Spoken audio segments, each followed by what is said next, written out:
सद्गुरु महाराज की जय। श्री सद्गुरु महाराज की जय। अज्ञानतिमिरान्धस्य ज्ञानाञ्जनशलाकया चक्षुरुन्मीलितं येन तस्मै श्रीगुरुवे नमः।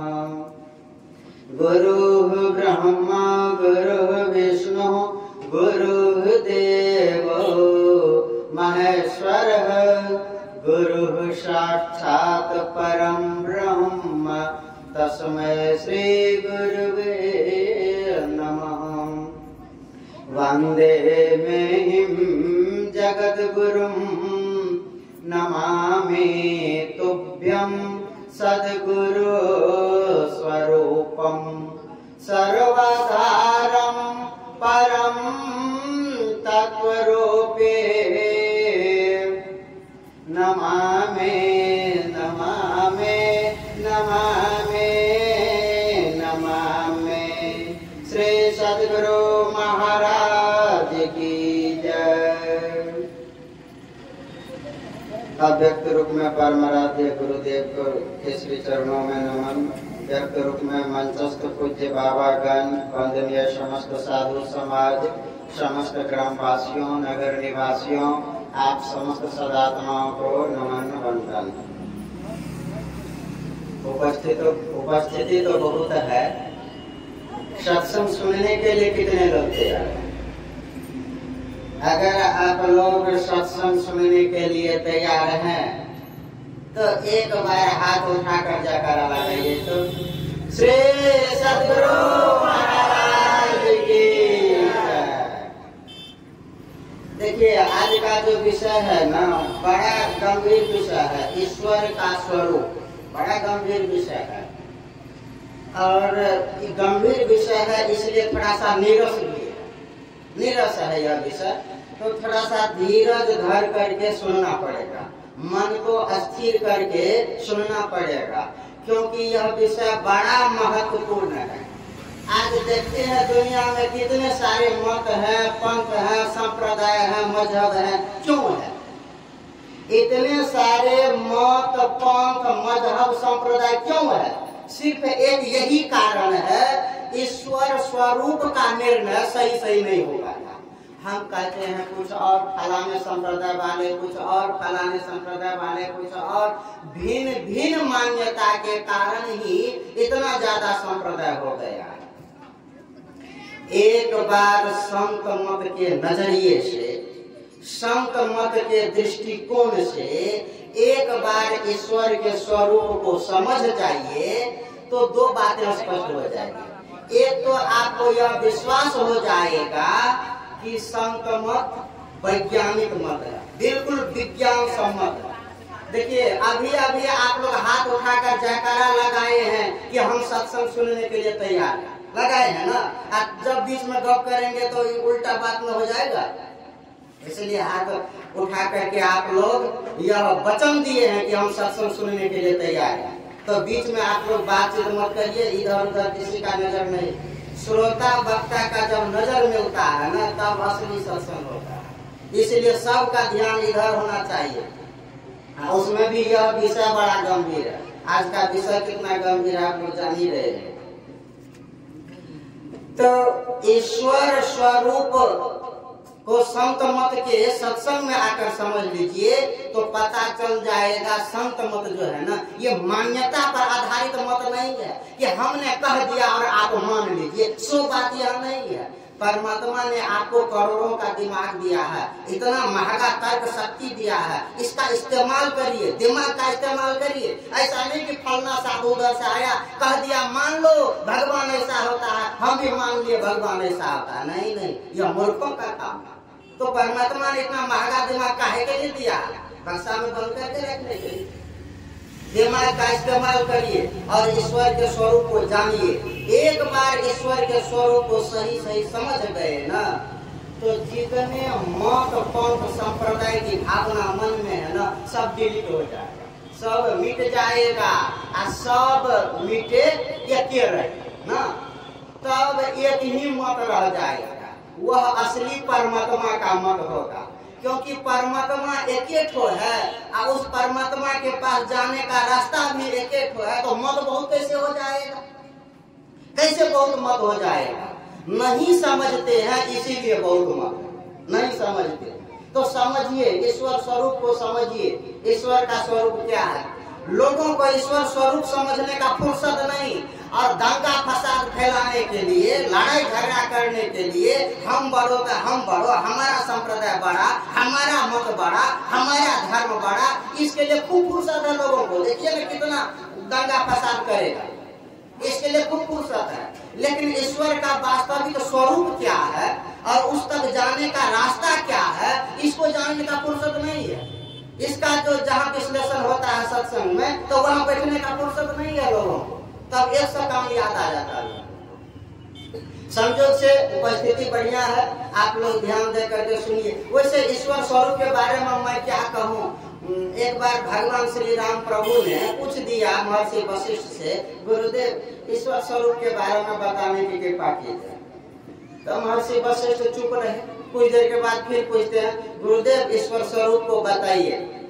फिर महर्षि वशिष्ठ चुप रहे।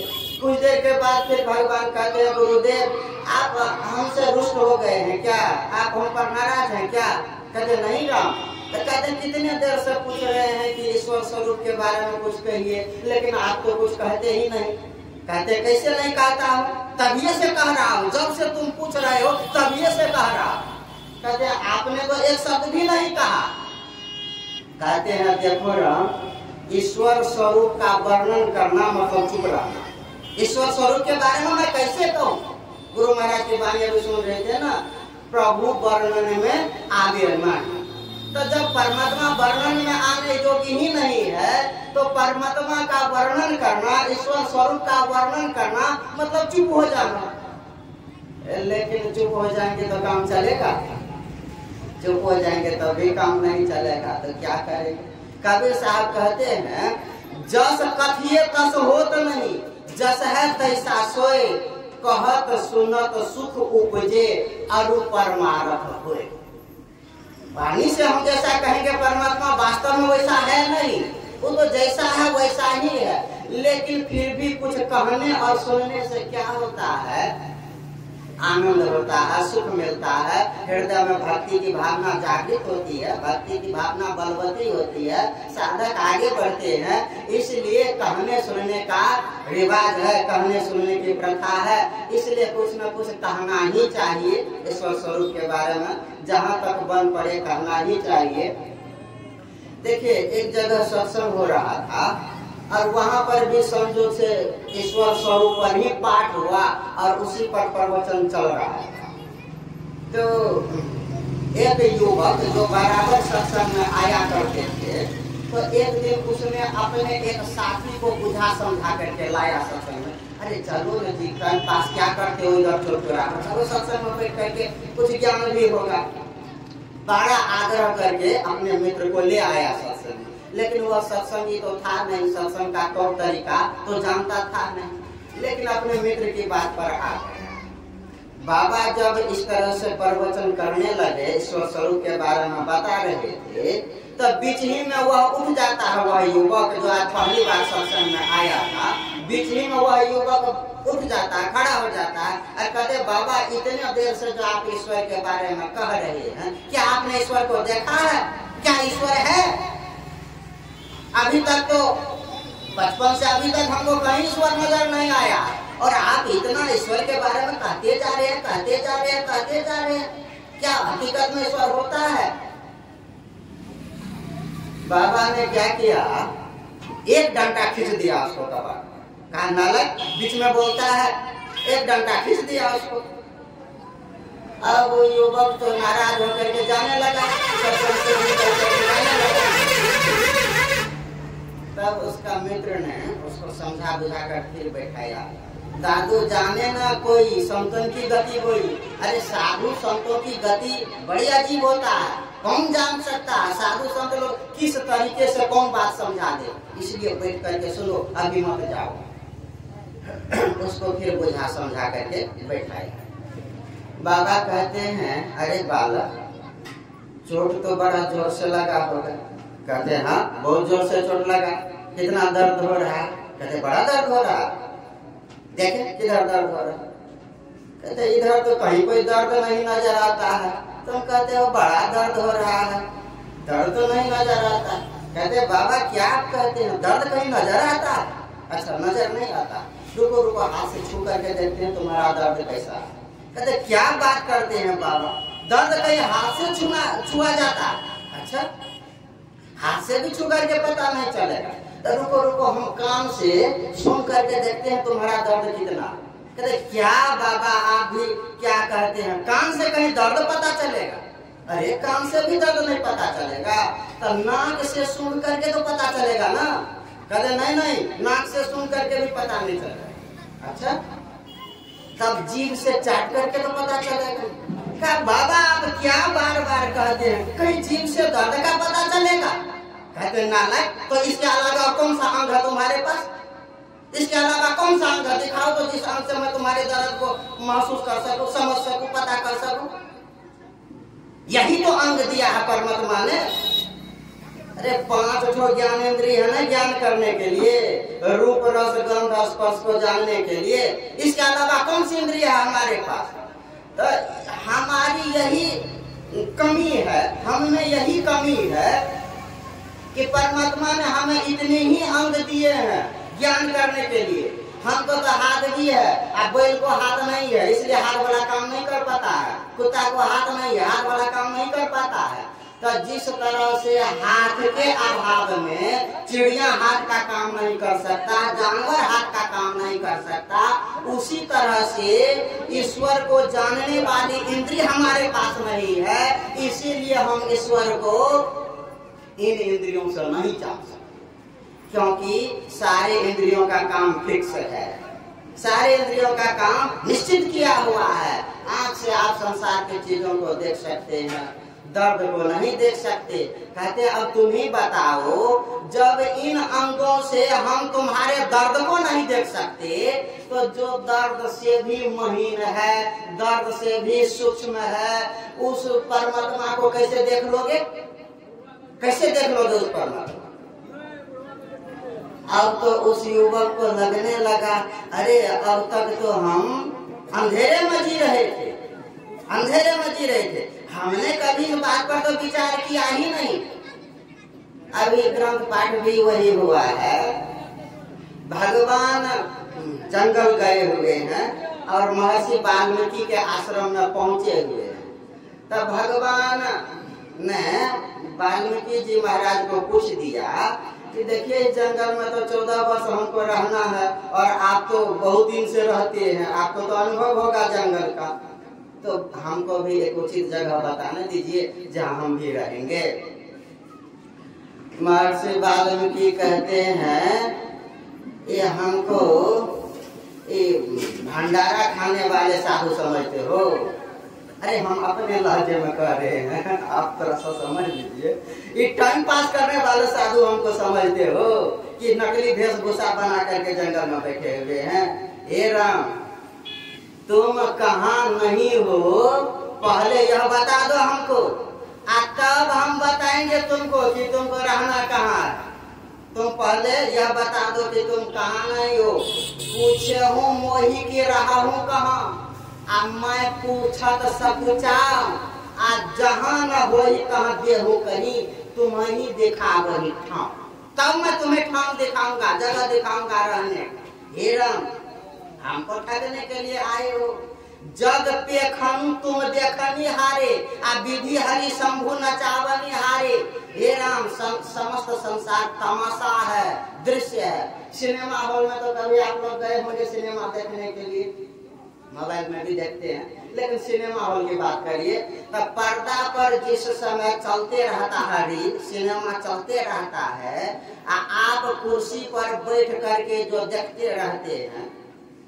पहले हम भी चले जाते थे, मैट्रिक में पढ़ते थे ना, तो घर से झूठ बोल करके सिनेमा हॉल में चले जाते थे सिनेमा देखने के लिए। घर आते थे तो कुछ कह देते थे, कहीं मित्र के यहाँ चले गए, तो बहुत सारे लोग कैसा होगा, जाते होंगे देखने के लिए। तो बताइए, तो वो जो पर्दा पर सिनेमा देखते रहते हैं, वो जो चल रहा है तमाशा, तो उस तमाशा में हम भी रहते हैं क्या? उस तमाशा में हम रहते हैं क्या? अरे हम तो इधर हॉल में बैठे हुए हैं, कुर्सी पर बैठे हुए हैं, तमाशा तो उधर पर्दा पर चल रहा है। हमको उस तमाशा से क्या ना, हम उस तमाशा में शामिल नहीं है। जब चाहे हम उठ करके निकल करके चल सकते हैं, निकल सकते हैं हॉल से, हमको उस तमाशा से क्या। हे राम, उसी तरह से यह समस्त संसार जो है ना, ये तमाशा है, तमाशा। और तुम उस तमाशा में शामिल नहीं हो। अच्छा, वो जो रील चलते रहता है वो हकीकते में रहता है क्या? पर्दा पर लोग सब रहता है, वहाँ पर असली बंदूक, असली लोग, कुछ असली नहीं है, सब नकली है, सब कल्पित है, कल्पना मात्र है। कल्पना को मूर्त रूप दिया है, रील में भर दिया है, मूर्त रूप दिया है, सब कल्पना है, हकीकत कुछ भी नहीं। हे राम, यह समस्त संसार हकीकत कुछ भी नहीं है, सब यहाँ कल्पना है, सब कल्पना है, सब चिंतन मात्र है। मन के संकल्प शक्ति से यह संसार उपजा है और तुम उसमें शामिल नहीं हो। हे राम, तुम तो ब्रह्मा विष्णु महादेव को भी नचाने वाले हो। क्यों न जाने मरम तुम्हारा और तुम्हीं को जाननी हारा। हे राम, वो ब्रह्मा विष्णु महादेव भी तुम्हारा मरम नहीं जानते, तुमको नहीं जानते तुम कौन हो। तो साधारण लोग कैसे तुमको जान जाएंगे, कैसे जान जाएंगे तुम कौन हो। तो वो किस राम को कह रहे हैं? अरे वो तो राजा दशरथ का पुत्र राम है ना, वहाँ पर है ना। अरे कहते हैं ब्रह्मा विष्णु महादेव को नचाने वाले राम हो, ये कौन सा राम है? अब बहुत सारे लोग कहते हैं भगवान विष्णु का ही अवतार है राम, कहते हैं ना। तो जब भगवान विष्णु के अवतार हैं तो फिर विष्णु को नचाने वाला कैसे हो गया? ब्रह्मा विष्णु महादेव को नचाने वाला कैसे हो गया? अष्टावक्र ऋषि ने इसको बड़ा फ्रेश किया, स्पष्ट ढंग से कहते हैं। और राजा जनक को समझाते हुए अष्टावक्र ऋषि कहते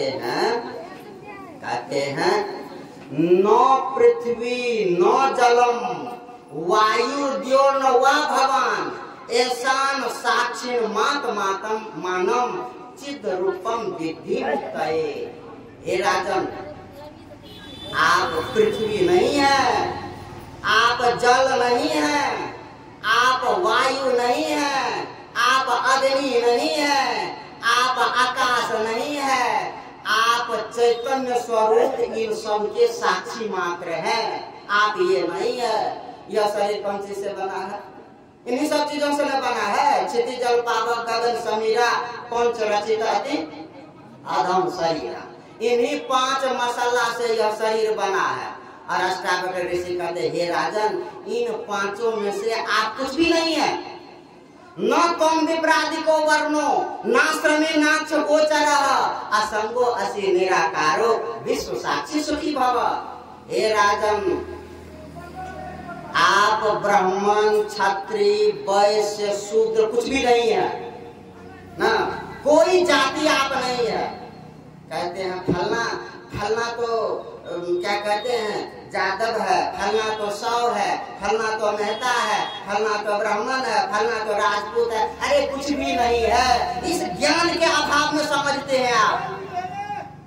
जिस दिन ईश्वर स्वरूप का ज्ञान हो जाएगा ना, उस दिन अपने जाति को बिसर जाएंगे आप। फलना जाति, हम फलना जाति, कितना जाति का अहंकार रहता है ना, हम फलना जाति, कितना जाति का घमंड है, हम फलाने जाति, और हम अपने ही जाति को वोट देंगे। अरे काहे का जाति? अज्ञानता से जाति उपज गया है।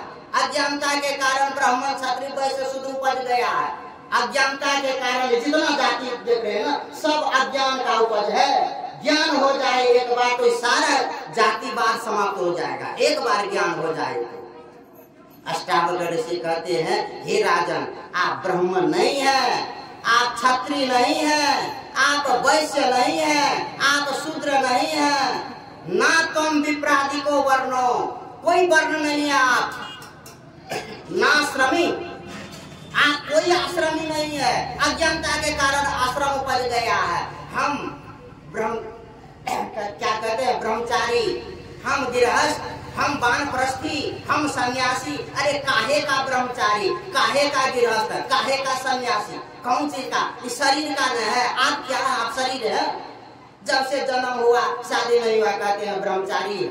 हाँ, शादी हो गया गृहस्थ है, सन्यास ले लिया सन्यासी है, वानप्रस्थी है। काहे का आश्रमी? कोई आश्रमी आप नहीं है। शरीर का न होता है, आप शरीर है ये नहीं है, तो फिर काहे के लिए आश्रम के बंधन में डूबते हैं? काहे के लिए आश्रम का अहंकार अपने आप में, मैं फलना आश्रमी, मैं फलना आश्रमी।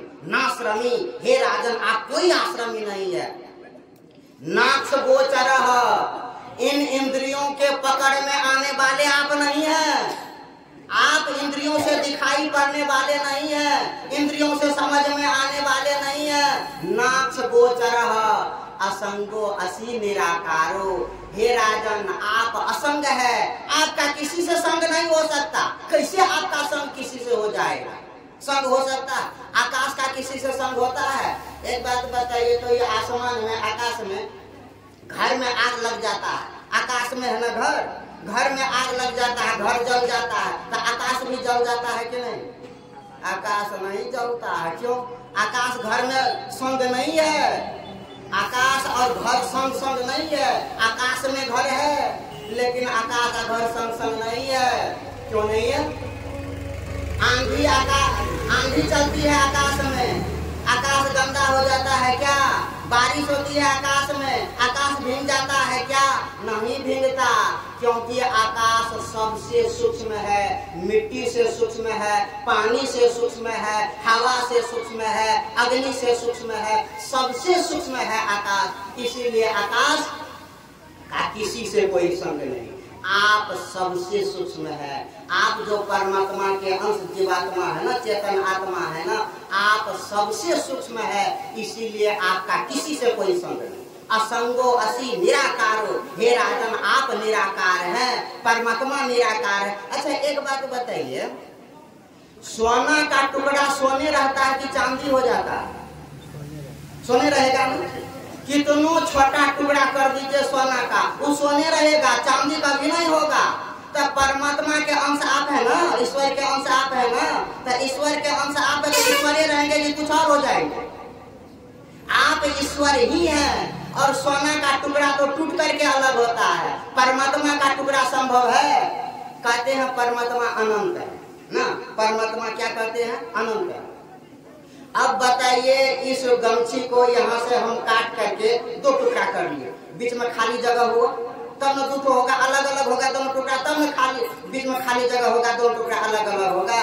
तब परमात्मा का जो टुकड़ा होगा तो बीच में खाली जगह होगा, तब कहेंगे यहाँ से यह टुकड़ा, यहाँ से यह टुकड़ा।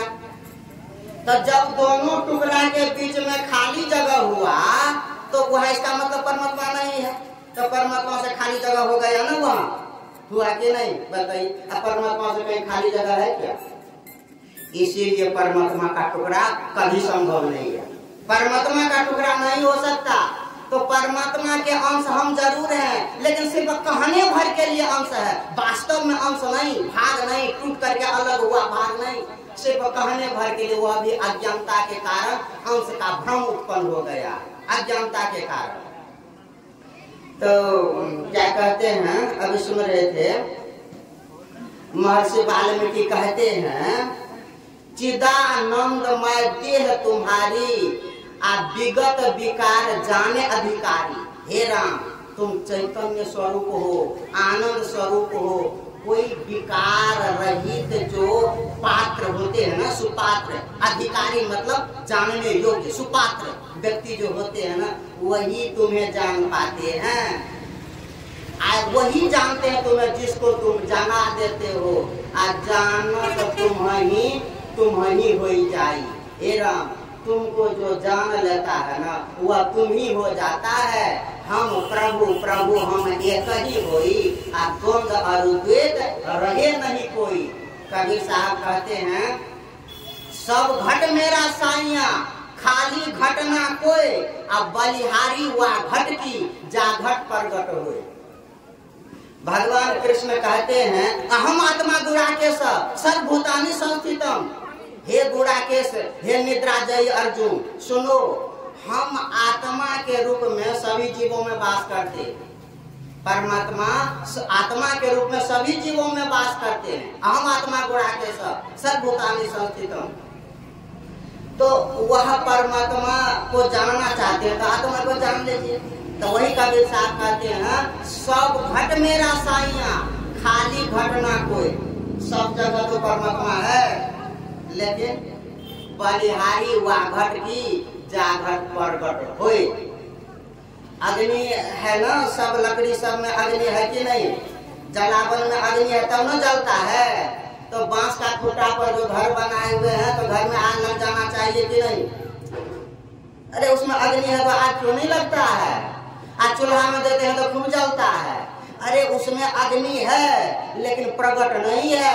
आज जब तक अग्नि प्रकट नहीं हो जाए तब तक उस अग्नि से काम चलने वाला नहीं है। आज जब वही अग्नि चूल्हा में प्रकट हो जाए ना तब काम चलता है।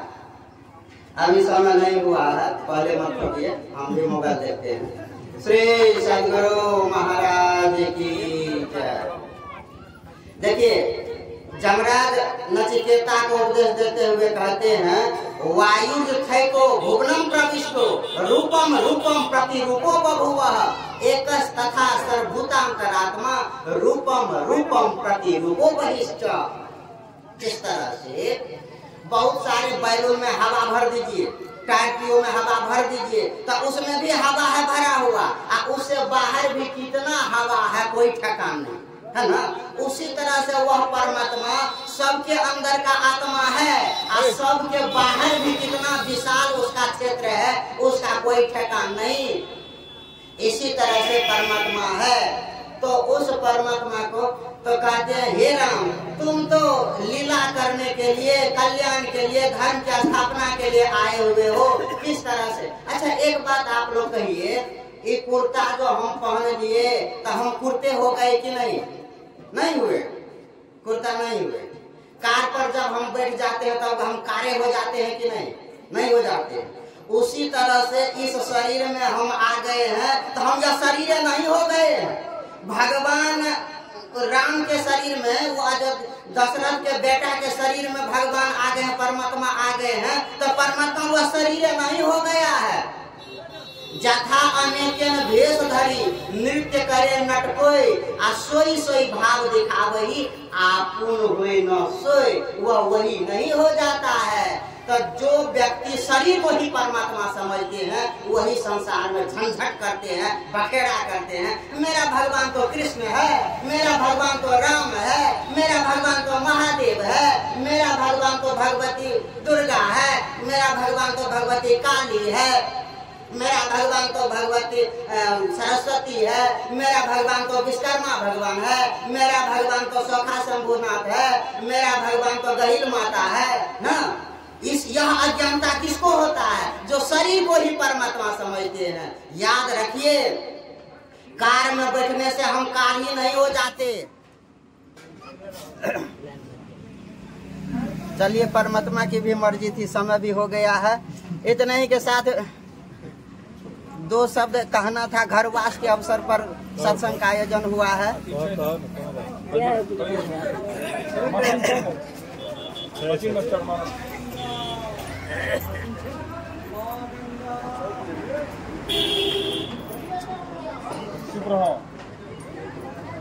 श्री सद्गुरु महाराज की जय। अच्छा, आप लोग सुनते हैं? वहाँ तक सुन रहे हैं कि नहीं? हाँ ठीक है, तो सुनिए। देखिए, शरीर भाव में जब तक जीते रहेंगे अपने आप को भी शरीरे मानते हैं और भगवान को भी शरीरे मानते हैं।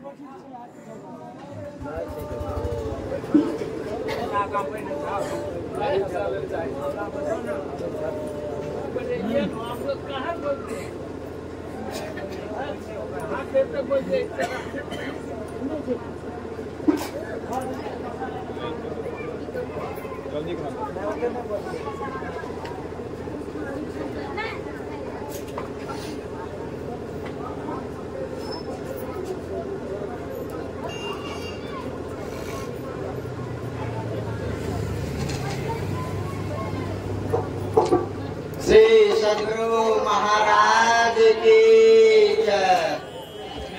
सद्गुरु महाराज की जय। देखिए, तो जिस तरह से हम अपने आप को भी शरीर मानते हैं और भगवान को भी शरीर मानते हैं, और इसीलिए इतना झंझट है, इतना मत, इतना पंथ, इतना संप्रदाय है। मेरा भगवान ऐसा, मेरा भगवान ऐसा। मेरा भगवान जो हथियार धारण किया हुआ है वो सबसे शक्तिशाली अस्त्र है, इसलिए मेरा भगवान सबसे ज्यादा ताकतवर है।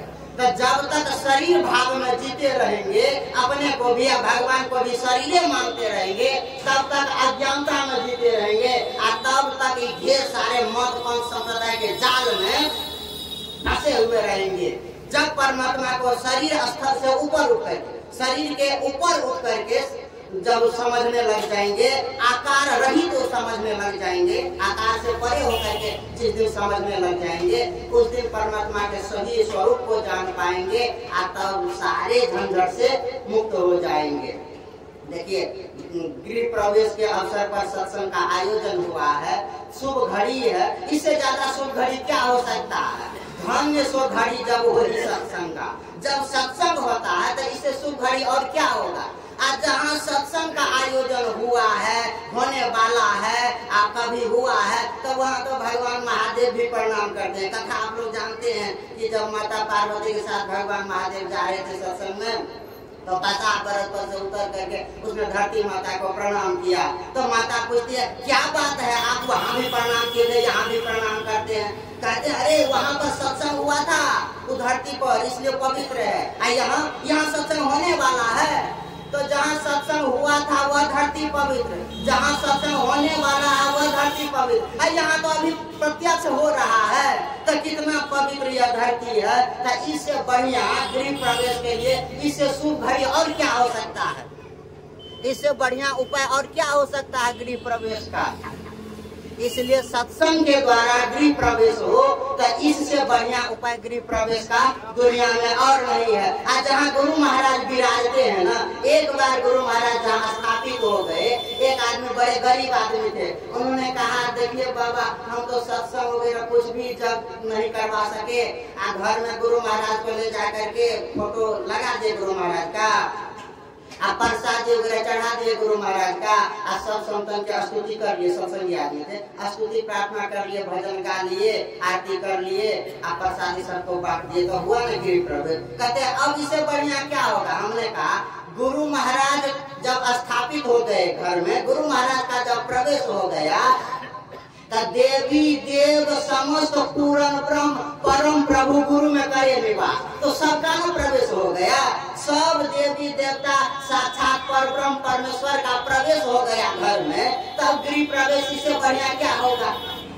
तो यहाँ पर गुरु महाराज की स्थापना हुई है, इतने साधु संत लोग आए हैं, सत्संग हो रहा है, भंडारा हो रहा है, तो इससे बढ़िया उपाय गृह प्रवेश का और क्या हो सकता है? और सत्संग तो किसी भी बहाना से हो जाए तो बढ़िया ही है, क्योंकि सत्संग से बढ़कर के कोई लाभ दुनिया में नहीं है। तो जब सत्संग से बढ़कर के कोई लाभ नहीं है दुनिया में, तो यह सत्संग किसी भी बहाना से हो जाए, चाहे मुंडन का बहाना हो, जन्मदिन का बहाना हो, बरही का बहाना हो, कि बरखी का बहाना हो, श्राद्ध संपीड़न का बहाना हो, कि गृह प्रवेश का बहाना, किसी भी बहाने से सत्संग अवश्य होना चाहिए, क्योंकि दुनिया में इससे बढ़ करके कोई लाभ नहीं है। तो हमारे आनंदी बाबू ने जो सत्संग का आयोजन करवाया, सदगुरु महाराज की कृपा इस घर आंगन में बरसती रहे, इसी शुभकामना के साथ विराम की अनुमति दीजिए और प्रेम से कहिए श्री सदगुरु महाराज।